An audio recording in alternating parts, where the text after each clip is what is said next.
You're really the I'm just going to stand to start with so I can welcome you. And I'm just so thrilled people are here. You know, it's one of those things that you organize something, it's like organizing a party and then worried that nobody's going to show up. So we're just thankful you're here today, very thankful you're here today. So I'm Melody Schopp, and I am 2 months into my role as the Vice President of Government Relations at MetaMetrics. So just 2 months in. But for those of you who don't know, MetaMetrics has been around for 45 some years. And we're the developer of the Lexile framework for reading, the Quantile framework. So I've been around for a long time, and over 40 million students across the United States, across the world, use our framework. So when you think about that, it's probably one of the most widely used and the most ubiquitous tool out there for measuring student learning. We're going to talk a little bit more about that. And we have over 600 million pieces of educational content that we map to. So really widely used across the world and across the country. And what we're going to be really excited about talking about today is the connection now that we're making to careers. And so that's the next step. We'll talk a little bit more about that later. So before I go though, I just want to really set the stage for today about why we're here. I think that it's really important that, you know, in education, we've all been in education obviously for a long time. And it's really easy to think about getting in a classroom and then doing the next thing and just, you know, measuring how kids are doing. I loved yesterday, Secretary Dakin said, what our job in education is to get kids ready for the next thing. And so I'm going to try to keep that in mind today. We can keep that in mind as we go through the panel.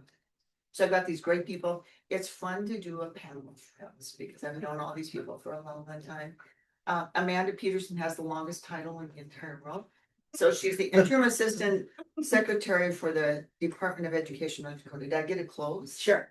Yes. Close. Okay. So they keep adding words. Yeah, adding words to it, and does a lot of the. And Amanda, you've been there for a while. Just really do some great work as well. Seth, known Seth for a long time with National Governors Association. You're the education program director for that work, and has just came from some work he's been doing, and so excited to hear about that today. And then I don't think most of us do not know Mr. Andrew Rotherham. He's the co-founder and the senior partner at Bellwether, and just thrilled to have him talk about some of the partnering that we're doing between our two organizations. So I'm hoping you can hear and see as we go, as we start off today. Let's talk about first. I'm going to start just because let's look at that national picture of things. So I do want to start with Seth today to talk about what's been happening across the country. You know, you're engaged with governors and their teams. Can you tell us about the conversations that are occurring with what we're talking about, this pathways, and we're talking about pathways to careers, to workforce, and just what are you hearing? What are you doing about that? Yeah, sounds great. Thanks, Melody, and good morning, everyone. It's great to be with you today, and thanks to Melody and Nacha and Chris and the entire MetaMetrics team for hosting this panel, and it's great to be alongside Amanda and Andy as well for the conversation. Just a little bit, just for context, a little bit more about National Governors Association. Our membership are the governors in all 50 states and 5 territories, and we primarily support governors by providing them with a safe forum to connect with each other, exchange ideas, share promising practices, challenges they're facing. It's an opportunity for them to connect and learn from each other, what's working, what's not across party and state lines. There's really this spirit of bipartisanship that is infused throughout our work, and that really starts with our leadership, which is always a current Democratic governor and a current Republican governor. Right now, our chair is Governor Kevin Stitt of Oklahoma, and our vice chair is Governor Wes Moore of Maryland. And we have an executive committee that's evenly split between current Republican and current Democratic governors that oversees all of our work as well. In terms of the conversations, I would start with work that MetaMetrics has long worked on math and literacy. Certainly, there's a lot of bipartisan focus on both of those issues. Governors still looking at those 2022 to 2024 NAEP results on reading and math, knowing that there's challenges for struggling students in both of those areas that are persistent, especially on the literacy side. You've seen nearly every state move forward with strategies around early literacy, evidence-based literacy instruction, science of reading. So very much, advancing there and thinking about states that buck the trend right on the NAEP side, from Mississippi and Alabama, Louisiana, Tennessee, looking at those as models. Just in the last 4 to 6 months or so, you've had governors from both parties passing comprehensive legislation. Governor Cox in Utah, Governor Whitmer in Michigan, Governor Gordon, Wyoming. So just a number of bipartisan work on that. On the math side, also a good amount of support. You look at a state like Governor Ivey, that they've seen results there. They've put hundreds of math coaches across the state. In Rhode Island, Governor McKee really using the bully pulpit. He has a Math Matters campaign. He's put about $3 million behind that effort. Ways to leverage after school summer learning and enrichment programs to try to meet the needs on math. So you're seeing, again, these different strategies: high impact tutoring, leveraging the after school and summer, deploying the literacy and math coaches, professional learning for educators in a number of these states to meet the math and literacy needs. Like I say, a second topic that's obviously foremost on minds right now, and this is very much a big topic at this conference, so AI anticipation. So you've had about 30 state education agencies that have released guidance on AI in education. Governors really looking across their agencies and seeing what the AI implications are, not just for education, but thinking about workforce and health, and how do you build the infrastructure that allows for good decisions to be made, knowing that the technology, knowing that the AI will change and evolve, but having in place infrastructure that will be able to meet the needs of as it evolves and grows. We have a new AI workforce working group that just launched last month, and they had their first meeting. And I was thinking, one aside, we had Chris Machowski. He's one of the co-founders of NVIDIA, and he came and was the keynote at the first AI workforce meeting. And one of our workforce advisors asked, well, how early would you start in providing some of this AI literacy? How much would you get students involved? And without blinking, he just said kindergarten, and everyone was like, oh, kindergarten, But he said, what I mean by that is really we're talking about good judgment, asking good questions, critical thinking. That should start early. That's going to make the difference in as the technology, as the AI improves. So that having those skills, you can start that early, and that's going to be one of the more important aspects of it.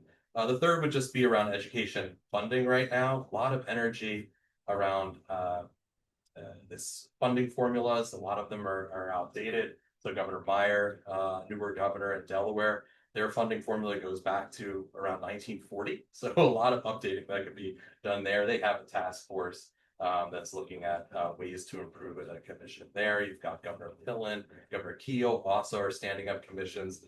Again, 20, 30 years old, some of these systems, and you've had some governors being able to make changes to better meet students in schools. Right now, Governor Shapiro, Governor Gotek have been able to work with the legislature, make some funding formula changes. So there's other issues, but those are sort of 2 to 3 of the big ones that are in our conversations, and we'll talk more about the others going forward. I was really fortunate last year to be engaged in Governor Polis's Let's Get Ready initiative. And I think one of the things I love about NGA is that they, they'll convene, but then they always do something.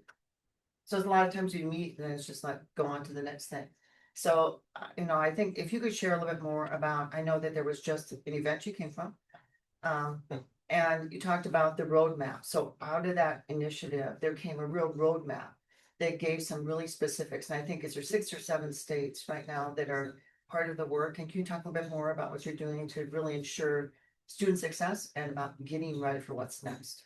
Yeah, that's a great question, Melody. And we used to do these chairs initiatives and go governor to governor, and then they switch wildly different topics. And we learned a number of years ago, especially with the Youth Mental Health Initiative that Governor Murphy presided over, that really how do we extend that work and work with a cohort of states to realize the vision of a roadmap or a guidance document, what we were undertaking during that year-long period. So Governor Polis was our chair years ago, and so his Let's Get Ready, Educating All Americans for Success initiative, we engaged governors, had about 8 different convenings over the year, released the roadmap that was culminating in July of 2025 at our summer meeting, Colorado Springs.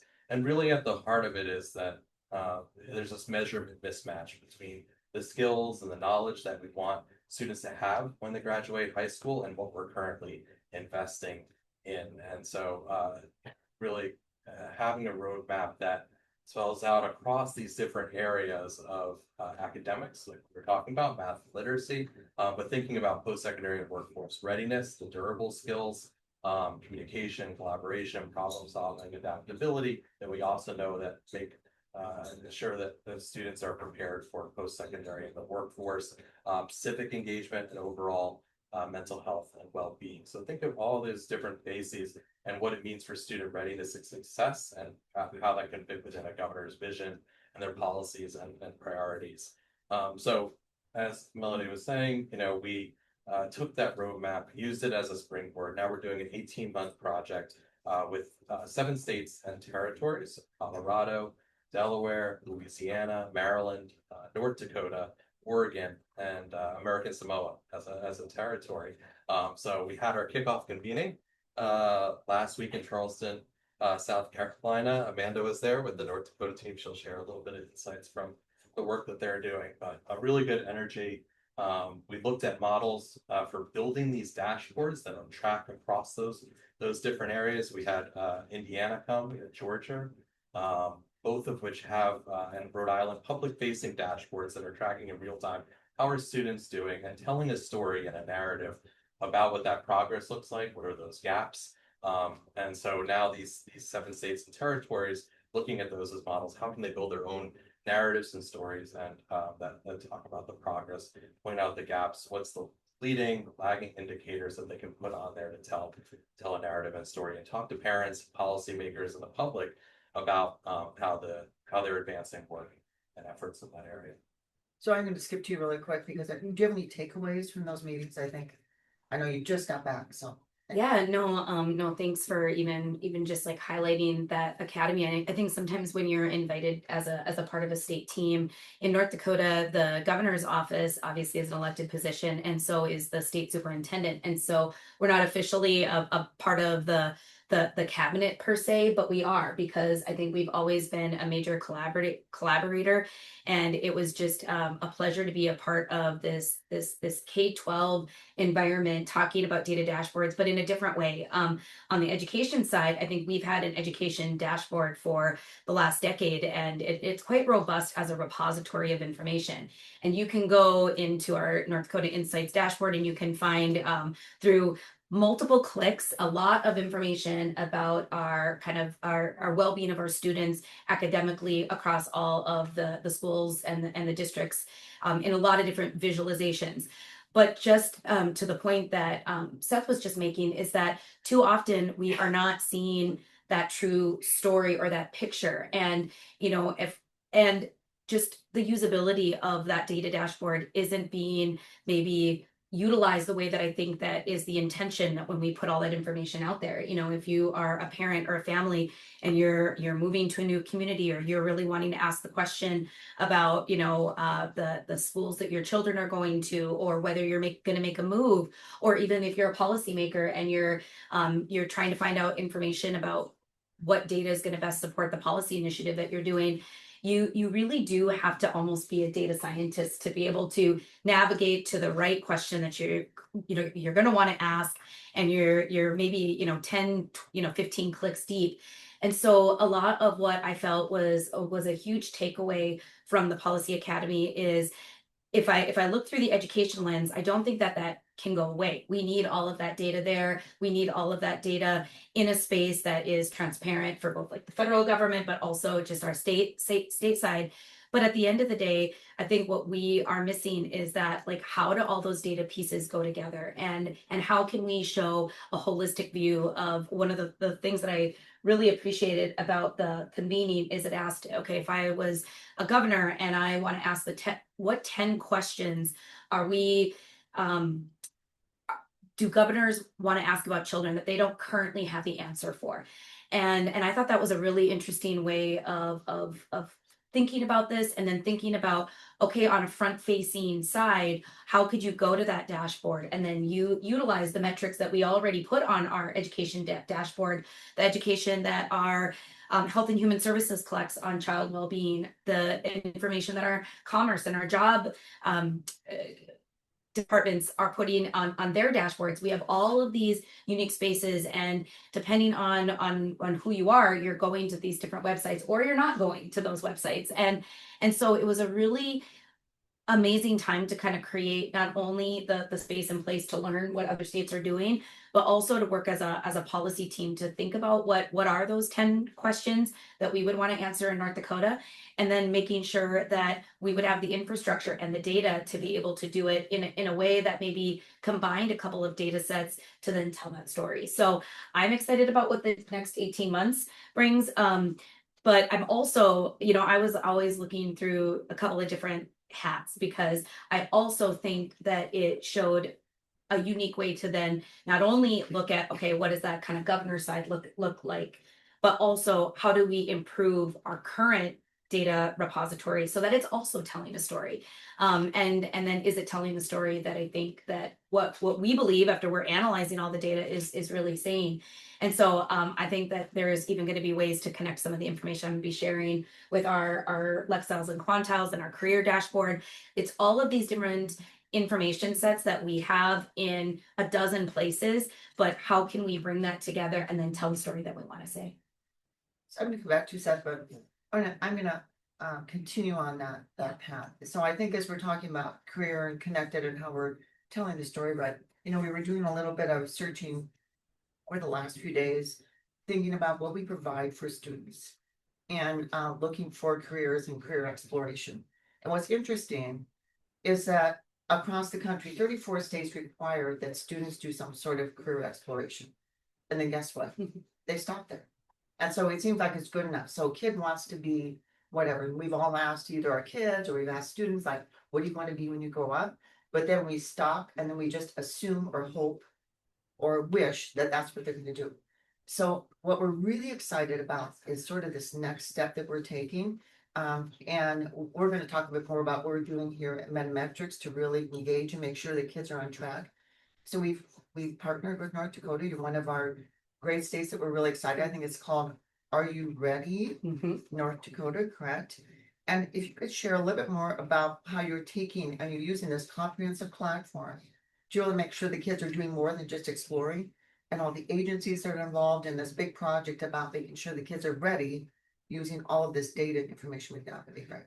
No, great question. And again, we talk about in North Dakota that education, obviously we have our state education agency, which is what I work for, which is the Department of Public Instruction. But we actually don't house our career and technical education in our agency. It's a separate agency. And then obviously we have our governor's office, who is, and we're kind of outside of the cabinet, and then our health and human services and so on and so forth, as in a lot of other states. So it really requires a high level of partnership. And so something like Are You Ready platform has always been a part of our Choice Ready initiative, making sure that all of our students graduate with the knowledge, skills, and disposition to be successful. And we've said that line, and we are requiring that they could be post-secondary ready, workforce ready, or military ready, or all three is obviously the hope.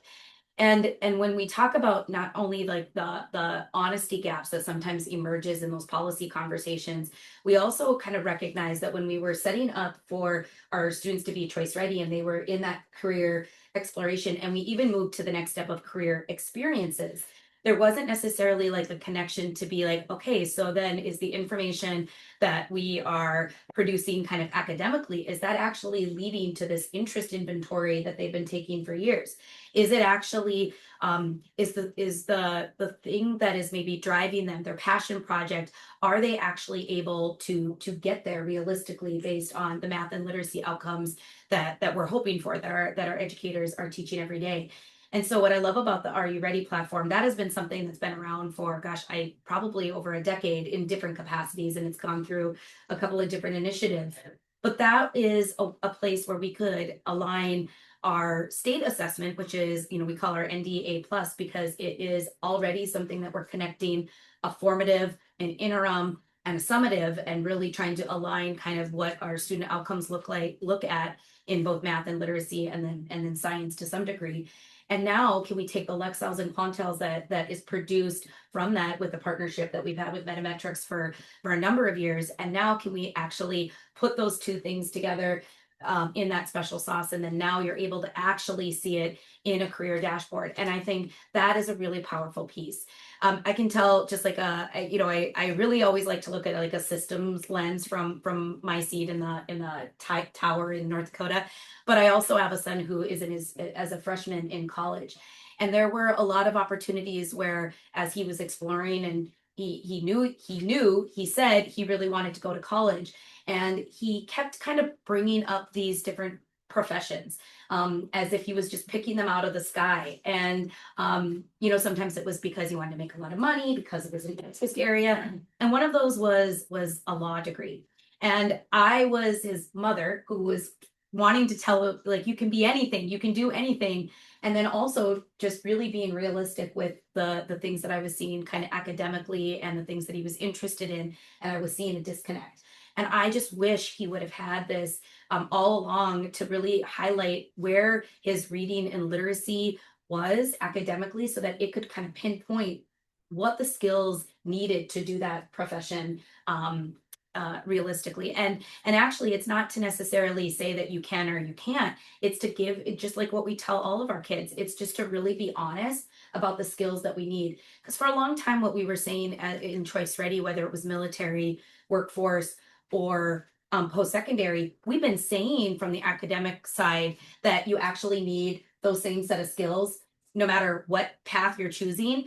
But I think students were hearing that they didn't necessarily need those same skills. And what I love about the career, the kind of the growth tool and the connection to that academic readiness within the Lexels and Quantels is it's showcasing that. Yes, there's different skills needed for different professions, different reading, definitely different math levels depending on it. But now what we have is like a realistic picture for whether their interests are aligning with their academic readiness, and then really showing kind of like a pathway. And that's starting in our middle schools. So this kind of helps to align coursework, it helps to align experiences, and then it's also hopefully really setting the table for that academic readiness that they need. And hopefully just like kind of creating that so what for our kids that they need to have for that relevant learning. So to put a little bit more meat on the bones, what you're talking about, over the last 2 years at MetaMetrics, we've mapped and we've evaluated a measure of reading and math in over 600 different high earning, high demand careers across the country. And being able to set and determine what is that entry level that is needed for reading and for math at that career level, that then can inform a student who wants to be XYZ. So think about if you want to, if that student, we can do that as early as middle school. Mm-hmm. So if a student wants to enter into whatever career they have, and they can look and they can project, and the parent has some information about what does my student want to do, but then the next step, connecting it to, are they really prepared?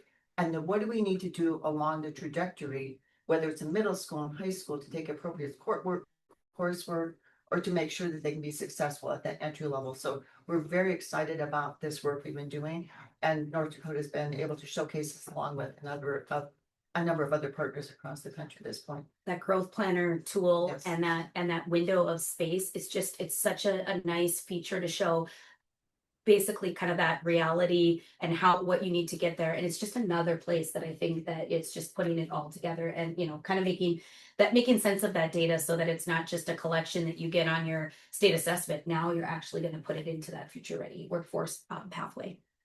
So I'm going to jump over to you, Andy. It was interesting you talked about the honesty gap a little bit, because that's what I really want Andy to hone in on. It's common, I think, with the last few years, we see the headlines and, Nate comes out and we're seeing that there's just this huge gap between what parents want and they expect, and working with our partners at Learning Heroes to really help us about that. So it can be really difficult to interpret, whether it's a test score, whether it's from interim assessments, a state assessment from the NAEP results.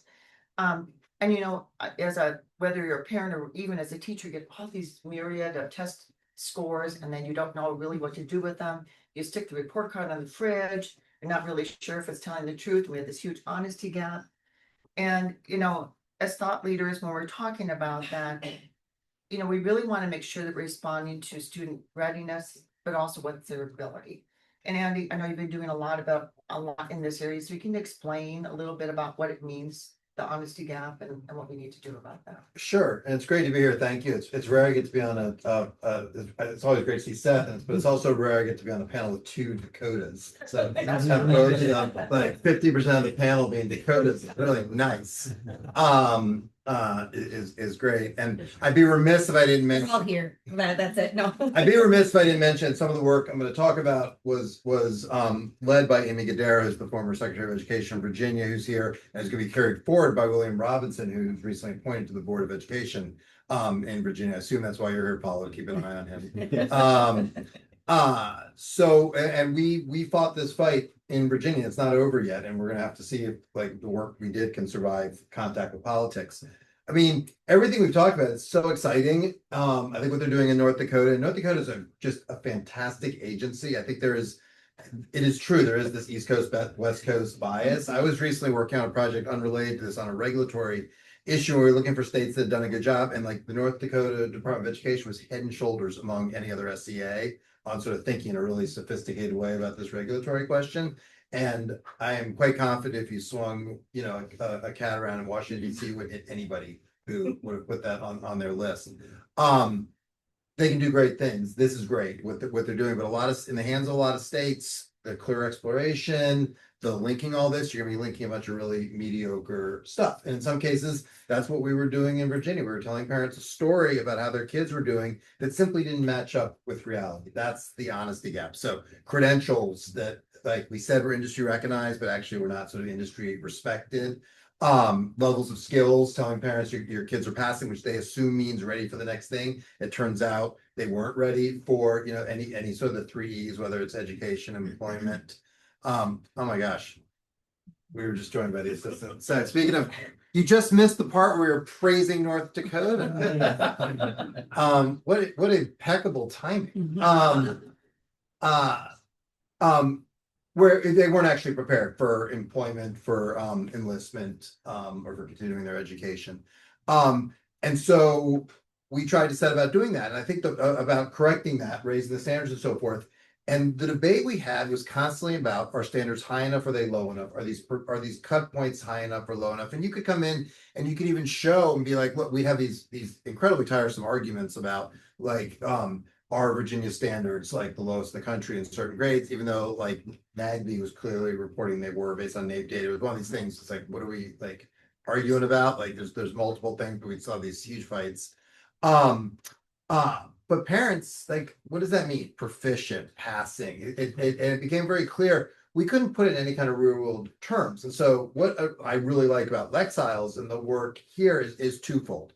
One, we can actually link this. And what we did find out when you started actually linking this stuff to real things, like, hey, I know you think it'll be great, your kid doesn't need to do super well in school because they're gonna go into law enforcement, but law enforcement is telling us this standard is not high enough. And that is not gonna happen. Your kid you think they can enlist, but they're not gonna have any choice of military specialty if they enlist. You think they're college and career ready, but they're not. Based on this, once we started putting it into real things, not talking about particular numbers, we started to get further. I think that is like, and MetaMetrics, I think it is better suited than anybody else to help with that. It is a powerful thing if you tell a parent, hey, you know what, the level of that your kid's reading at, they're not gonna be able to read a flyer in their workplace about their OSHA rights. Like that, they're not gonna be able to make change. They're not gonna be able to reading at a certain level. They're not gonna be able to read a document about financial matters. It's gonna make them more susceptible to fraud. And make them more of a target for somebody who might want to take advantage of them. Like once we make it real, and we started to see this in Virginia, we didn't get as far, I think, with that political conversations I would have liked, but we started to make some progress. So that's the first thing. And then the second thing is, as you all no doubt know, we're kind of unbundling the education system just as quick as we can. That's happening more rapidly in some states than others. Virginia is fairly behind the choice curve, but a lot of states there's a high saturation with choice. The tax credit is coming online soon. We're going to need a measure that parents can start to use. And I think one of the things, and I'm speaking for myself here, not for MetaMetrics, is having measures that are actually available where parents can say, hey, what level is this work? What's going on is the only way we're going to be able to start to have like real comparable things where a parent can say, okay, I'm taking advantage. My kid's in this new school. They don't take the state tests. you know, as bad as the communication problems can be around that, was still something. Now they're not taking anything, but you can show artifacts of work. You can show the kinds of things they're bringing home, the kind of things your kids reading, the kind of math that they're doing, and have it linked to real things. And Cindy's here from Learning Heroes, and she and Bib are doing fantastic work on parent communication, and trying to educate parents. But I think this tool could really be a game changer in terms of getting people to not talk about this in terms of high enough or rigorous enough or particular numbers or percentages and particularly norm reference stuff, but instead be like, what do you actually want kids to do? And I think one of the things that pretty quickly separates the sheep from the goats is like the parents, they're not against higher standards. They're actually for it. It's a inter-family fight about that in education. And if we can bring parents into this, I think it can start to be a game changer. And I think change, so we're not having this, like right now in Virginia, the debate, to be candid, is did the Youngkin people set the standards too high? I don't know how a parent even like attach to themselves. You can scare them, you can tell them at this level everyone's going to fail, they're trying to make the public schools look bad, this, that, and the other thing.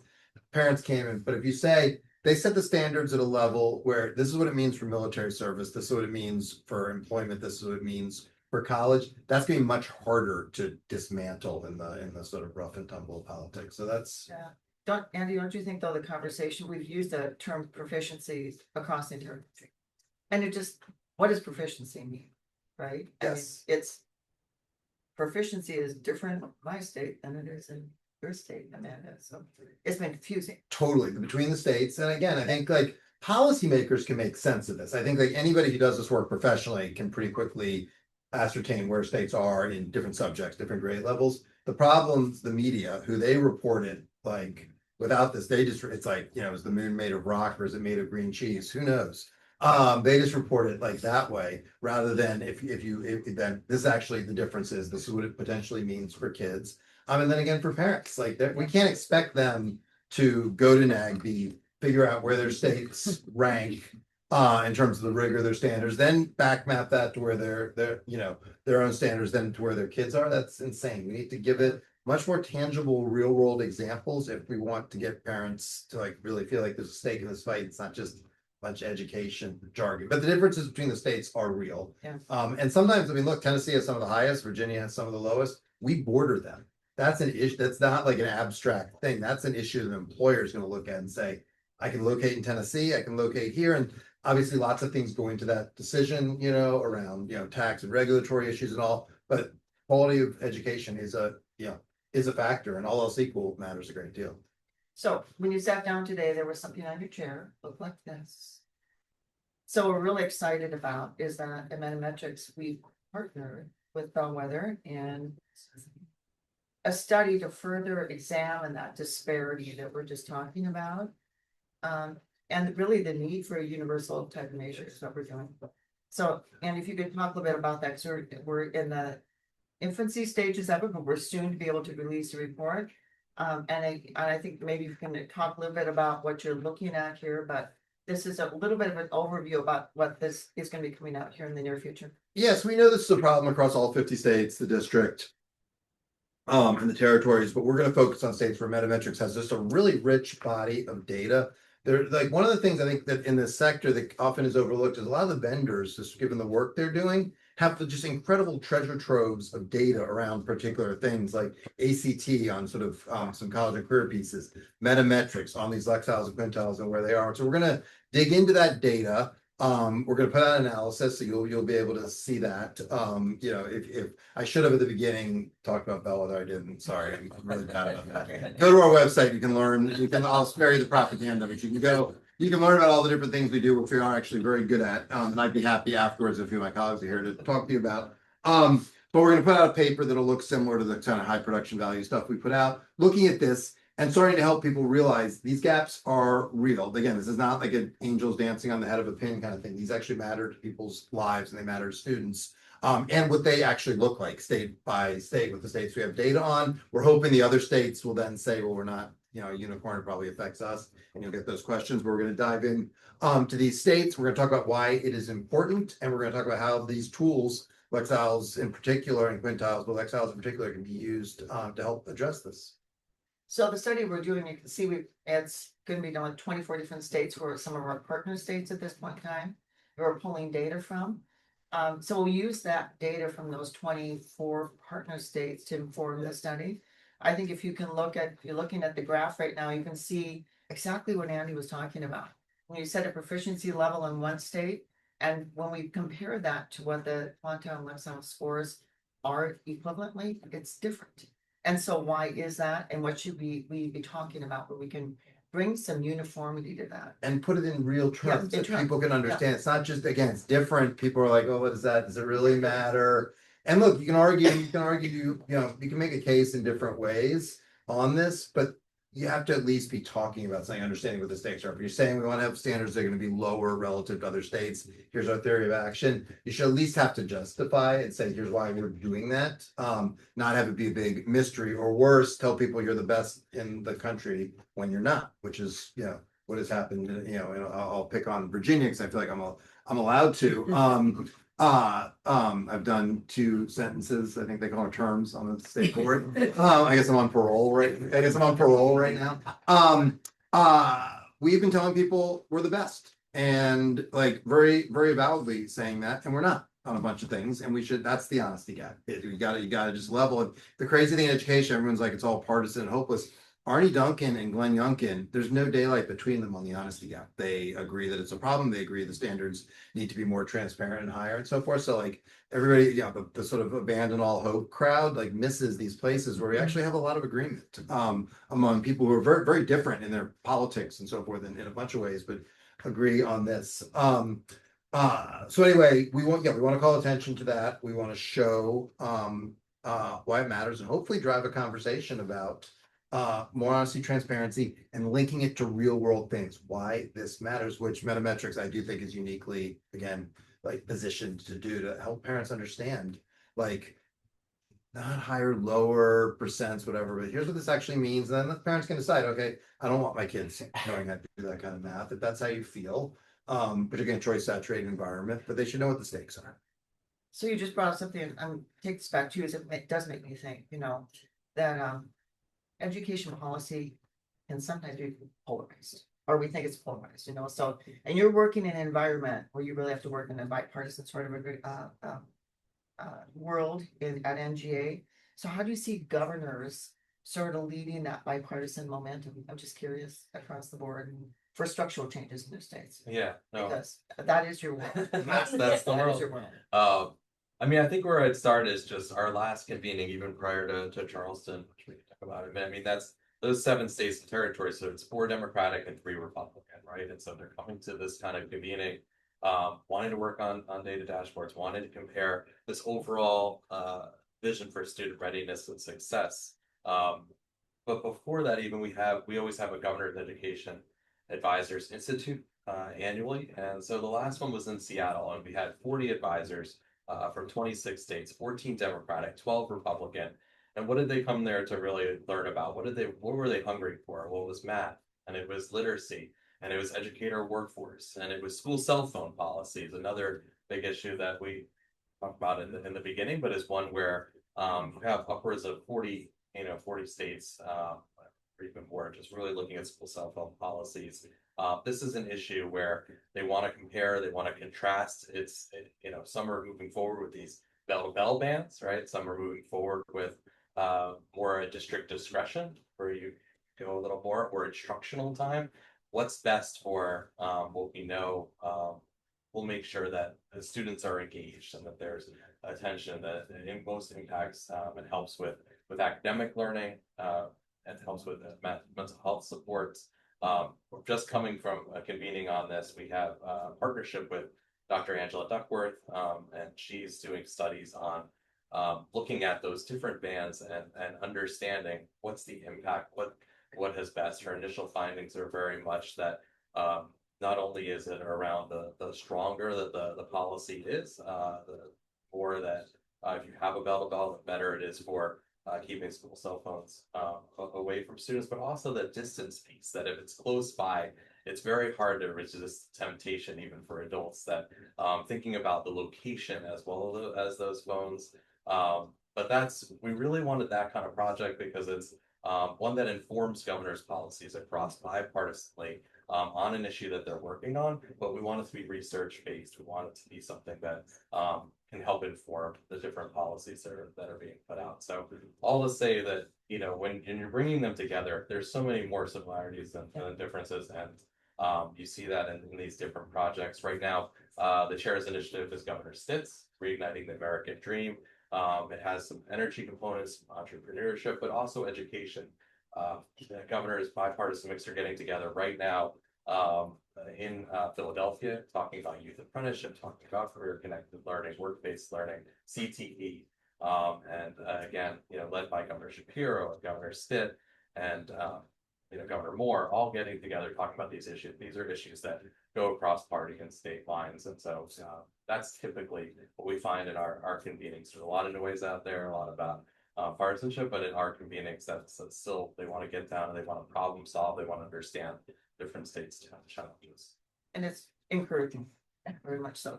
So because you're all so wise, that's why you were chosen to be here today. I'm going to ask you to give some advice to the group.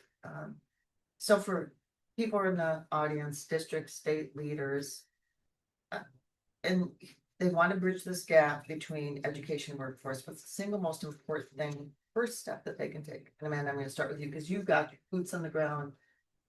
You're doing the work every single day at the state level. Can you share your thoughts? Yeah, I think, you know, it's interesting that kind of Andy talked a little bit about North Dakota. I think that what we get, you know, because of the size that we are, we really are much more nimble, because you can talk around these issues for a long time, but sometimes you just need to act, put proof in the pudding, put things out there. It might not be as shiny and as pretty as we want it to look. Then we really believe in continuous improvement. And I think when we talk about those honesty gaps, I think it's really important to be really true to your policymakers. You need to tell your story. You don't need to make it all doom, but you also don't need to make it seem like, you know, everything is going well, because that's not going to get you policy on either side. And so I think when I think about just the actions that you can take right when you leave here is to really, hopefully somebody in your state, somebody in your district are asking that question, but being really honest about looking at your own data, looking at if you've got a metric like a Lexel or Quantile, seeing where you fall on some of these reports.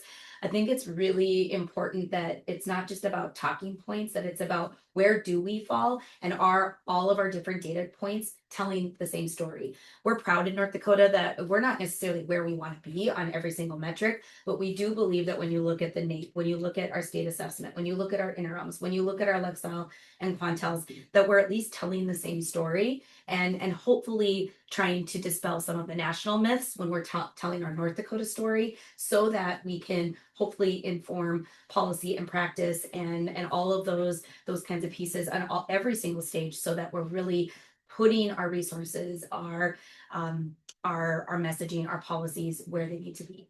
And we're going to continue to do so. Andy. Yeah, it's such a great question. So I have a twofold answer, and one follows from the other. The first one is just try to get the adult politics out as much as you can. And I'm not naive, and I don't want to be heard as like lions and lambs are going to lay down and so forth. But try to get the adult politics where you can out of it. And a lot of this stuff, there actually is agreement. Like cell phone bans, it was fascinating. So Glenn Youngkin, who's a Republican governor, issued a cell phone ban when this was going on. A number of Democrats immediately, because we're very negatively polarized in Virginia, came out against it. And then parents and teachers loved it. We literally had teachers coming to the state board in tears saying, thank you for giving us our kids back and so forth.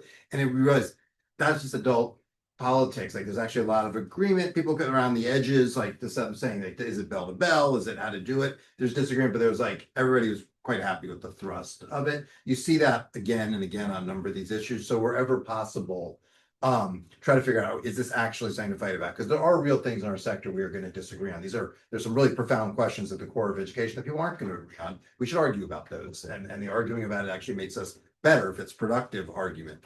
But we argue about a lot of stuff that it's just like issues that are quite settled in the literature around like cognitive science, how people learn and stuff. We shouldn't be arguing about that stuff.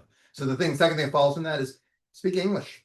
And I don't mean that like the political sense, hablo español. I mean that in the sense of just tell parents what the Mhm. hell is going on in terms that they can understand. We love in this field to have these esoteric debates. We just watch how most state boards operate. It's opaque for a parent to understand what you're actually talking about and so forth. Do your best to be transparent, explain what the stakes are. That's why I'm excited about this. Just put it in terms that people can see what is at stake. That's the great work Cindy is trying to do with Viv again at Learning Heroes. Just put it in language that people can understand, see themselves in it, know what we are talking about, make it broadly accessible. We information is power, and we hoard it in this sector. Just look at how we treat data and how hard we make it for people to find data on state Department of Education websites, right? Like we make it incredibly difficult, make it easier, make it accessible, make it more inclusive. That is one of the best things then, because that also helps then clarify. That's why I said if the second one follows from the first, that helps clarify what we are actually arguing about, right? And that's the big problem in the sector. We're arguing about a bunch of stuff that's actually a distraction from what the core things that we should be arguing are about. So it's twofold, but I think it's not going to solve everything. Again, I don't want to sound like Pollyanna, but I think it would help lower the temperature and help clarify what some of the issues are in a potentially really positive way. Because I mean, only the real sociopaths and partisans love all this conflict. Most people are just sick of it and want to move past them. And Yeah, and I'll just to build on something Andy was saying, you're gonna speak up for the sociopaths. you know me so well. One of the more fascinating conversations, I wonder if Amanda thinks about this, of last week was the AI implications for building these dashboards. And one of the things that both Georgia and Indiana shared was around using AI to better communicate with parents and families. And so they're exploring the use of chatbots and thinking about ways that I want to draw up this data and make it in a much more tangible and accessible way. And I think that does seem the next frontier. When we started the project, we thought we'd be a little bit more on the development side of these dashboards, really thinking about the quality control on the way in of the measures and the indicators and really having those conversations. But in terms of the development of AI and how to make it much more accessible, we can do so much more than even just a year or two ago. And those states that have already had these public facing dashboards are definitely thinking in that way. AI is fascinating. It's not breaking out as red and blue. Now we'll see, does that gravity and does it get pulled that way? But right now it's very intramural within both parties. And you have different views on what states should be doing. And so you have, governors in very different places in a lot of cases. Again, it doesn't graft on blue and red. And I think that's actually healthy because it doesn't seem self-evident on an issue that complicated and that fast moving that there's an obvious Democrat and Republican position. And it's about how you can layer some of those tools like on top of what you already have, so that, again, to your point about kind of speaking the language, it's going to make it easier and more accessible to both parents and then policymakers as well. So in a few minutes, I'd like to open it up to the audience for any questions or comments. Paula DeMaria, National Association of State Boards of Education. We talked a lot about parents, but the other thing I've been finding fascinating is actually giving students more information about their own learning levels. And I think sometimes we discount that aspect of it because we tend to focus on, well, parents want to know because parents are the ones that are custodians and they're making choices and so forth and so on. And yet students are amazingly insightful about what they are learning, aren't learning. I feel good because I got a B+ in this class, but no one has yet told me that I am way down in terms of what I need to do in order to get the career that I'm trying to pursue. And maybe to the Dakotas and to you about others that you might are there any good examples that you're seeing out there where that aspect of looping students into better understanding where they are is integrated with the dashboard work or individual? Well, and actually, I think that I was remiss when I first started talking about the Are You Ready? Because we were kind of blending it with the data dashboard that we were talking about, which was more public facing, but that Are You Ready and the actual work that we're doing with that growth planner and the Are You Ready ND is purely a student facing platform, because it is personalized to them, that is coupling their interest inventory with their actual academic outcomes and their results from all of the assessments tied to those Lexile and Quantiles. So this is actually putting it right for their own use and purpose, and then starting in middle school and can take them all the way. This is their own personal dashboard and portfolio that can take them all the way to them being choice ready. So to your point, I think that's exactly, you're hitting the nail on the head. It's making it relevant to them, so that it isn't just this report that sends out to the parents and that policymakers get a hold of, but this is actually that relevant data to understand if their career paths are meaningful, if they're actually realistic, but then also what does that mean that they need to do in terms of choosing their own coursework and their agency and their schooling, so that it kind of can make it hopefully more real and engaging to their own agency. And the great thing about the growth planner, it can start as early, I think you do middle school, is that correct? Oh yeah, absolutely. So they can actually see along the path where they need to get to be prepared for that career. So it's very informative for the student and for parents. And we're even having some very initial conversations about how to even take some of this conversation into elementary. I mean, you don't want to get them into a place where you're driving them to their career when they're fourth grade, but we start to want to just tie their own learning to sort of just the real world. But I mean, this again, though, yes, absolutely. And I think nothing is sadder than when you talk to kids like in high school and they're telling you about what their dreams are, and you're asking them what classes they're taking, and you're like, there's a huge gap here. No one has told you. That's one of the worst things we do in our sector when you're with those kids. It's just brutal. But we do this a lot, right? Like I can remember this kid at UVA going, man, I was giving a talk to him. He's like, it was his first semester and he was struggling. He came and he wanted, and I was talking, this back in the era of the NCLB year, and I was showing data and stuff. And afterwards he goes, that's me. He goes, I'm here. He goes, but I'm not going to make it. He's like, I can't do any of the work here. And he goes, he looks at me and goes, and I was the valedictorian in my high school. Like, and so it's only as good as we want to be honest with the kids and put the data in. And I worry, like, portrait or graduate is a great idea in the sense of like holistic, telling kids, communicating. But in a lot of states, it's becoming just an absolute sort of equity trap door. Because again, it's the happy story that the adults want to tell, but it's not actually, and the kids don't find that out until they're too late. That's the honesty gap. So all of this is only as good as we want to have real measures. And again, the thing, like, they have to be anchored in real life. Otherwise, like, these different levels, these performance levels, the indicators, it doesn't mean anything. So yes, we should be involving kids, we should be communicating with them, but it's on the adults to actually be the adults and make that meaningful. We have time for one more question.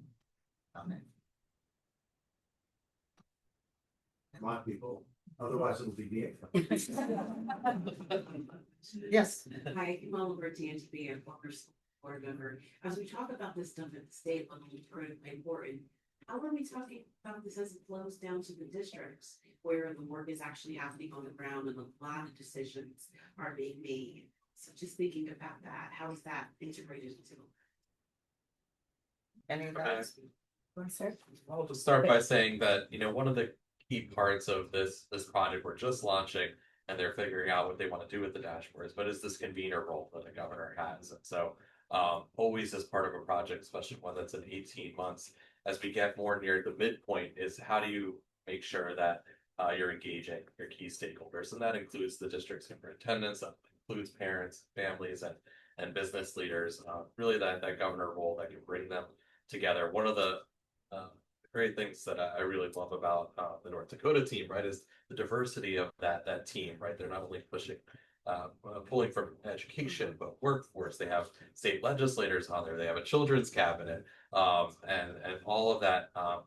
Those vehicles and infrastructure pulls in a number of superintendents to make sure that you're getting that feedback loop. But vitally important that as you're developing and as you're implementing this kind of new system, that we help them to engage and convene those key stakeholders. And typically I don't really bring this up because I'm in my state role, but I also serve on a local school board.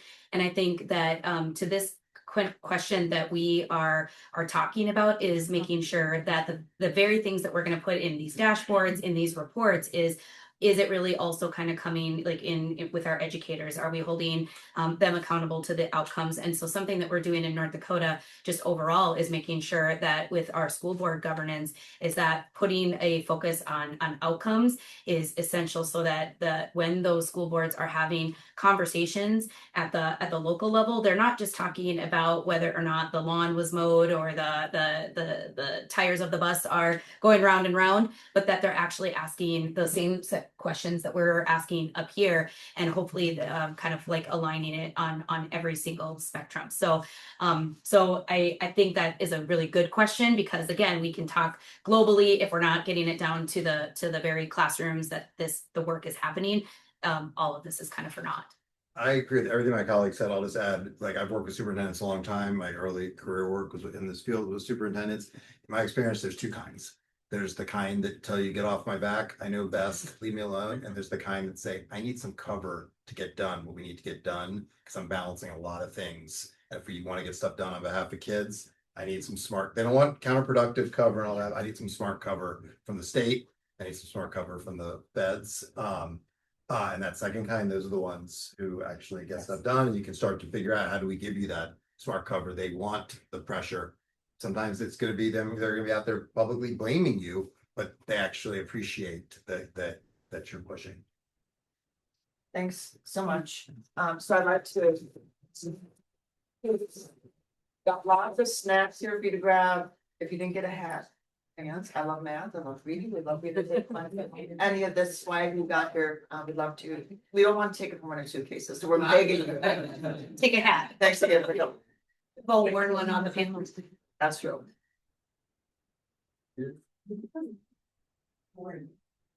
Yeah.